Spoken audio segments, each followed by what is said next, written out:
Hello students, I am Mr. Morbale Vahvi from Sriman V.S. Kangan Arts and Commerce and late T.P. Kelkar Science Junior College, Ratnagiri. Friends, today we are going to see a very beautiful and moral poem, Indian Weavers, which is written by Sarojini Naidu. So let's know more about the poetess Sarojini Naidu. She was a political activist, feminist, and the first Indian woman who became the president of the Indian National Congress. She was an important figure in India's struggle for independence.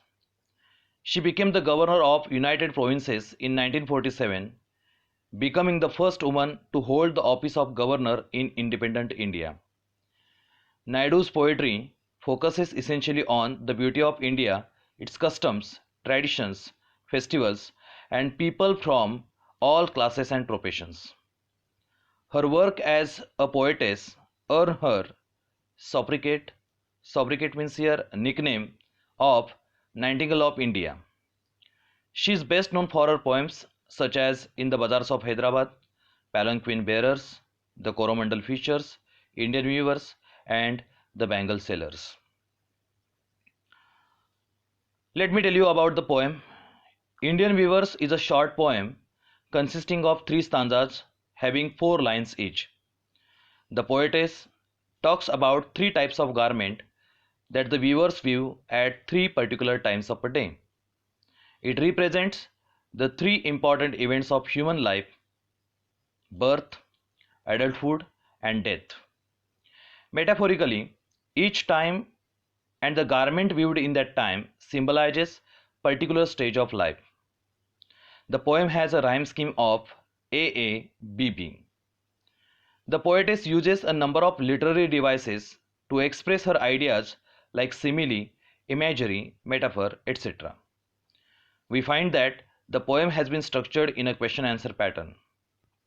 If you see the poem, in every stanza, in the first 3 lines, the poetess asks questions to the weavers and she gets the reply in the 4th line of each stanza by the weavers. So let's see the poem in detail. The first stanza.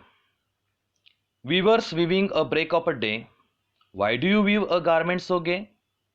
Blue as the wing of a halcyon wild, we weave the robes of newborn child. Weavers means a person who weaves cloths. A break of day, it's early morning time.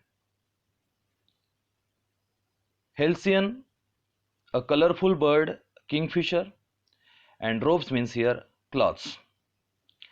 In the first stanza, the poetess asks the weavers why they are weaving cloths early in the morning, which seems to quite beautiful and charming or cheerful.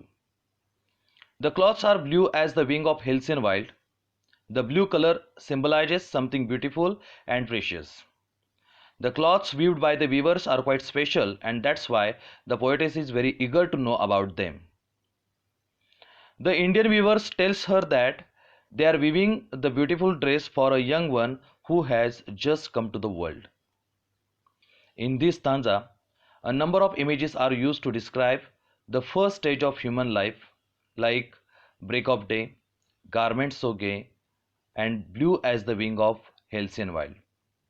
This stage is full of happiness, freshness, hope, beauty, etc. In short, the first stanza is about the first stage of human life, that is birth stage. Now let's see the second stanza. Weavers weaving at fall of night, why do you weave a garment so bright? Like the plumes of a peacock, purple and green, we weave the marriage veils of a queen. Here plumes means soft feathers. Marriage veils, bridal gown specially to cover face. You can also see there an image of bridal gown. In the second stanza, the poet again meets the Indian weavers, this time during the fall of night. It probably refers to the evening or dusk time. The poetess questions the weavers why they weave a garment so bright like the plumes of a peacock, purple and green. The weavers reply that they weave the marriage veils of a queen. Here, the poetess refers the second stage of human life, that is adulthood or young stage. During this stage, humans are quite active. They love each other, get married, and quest for better and prosperous life. It's a golden time of life which is energetic, enjoyable, and attractive. The colors purple and green symbolize sorrow, happiness, or struggle of this stage. In short, at this stage, life is full of ups and downs. Let's see the third stanza. Weavers weaving solemn and still, what do you weave in the moonlight chill? White as a feather and white as a cloud, we weave a dead man's funeral shroud. Solemn means here serious. Funeral, last rites. And shroud means a cloth in which a dead person is wrapped. In the final stanza, the poetess finds the weavers solemn and still. They are weaving something in the chill moonlight which is white as a feather and white as a cloud. That is colorless.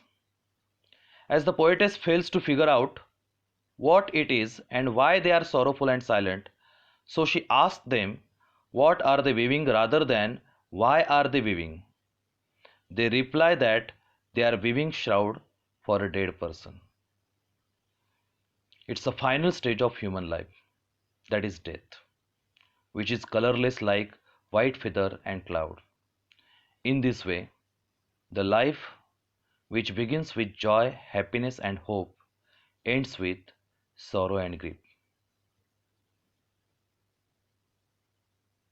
In short, it's a beautiful poem that conveys us the journey from cradle to grave through the use of colors and the stages of a day. Thank you.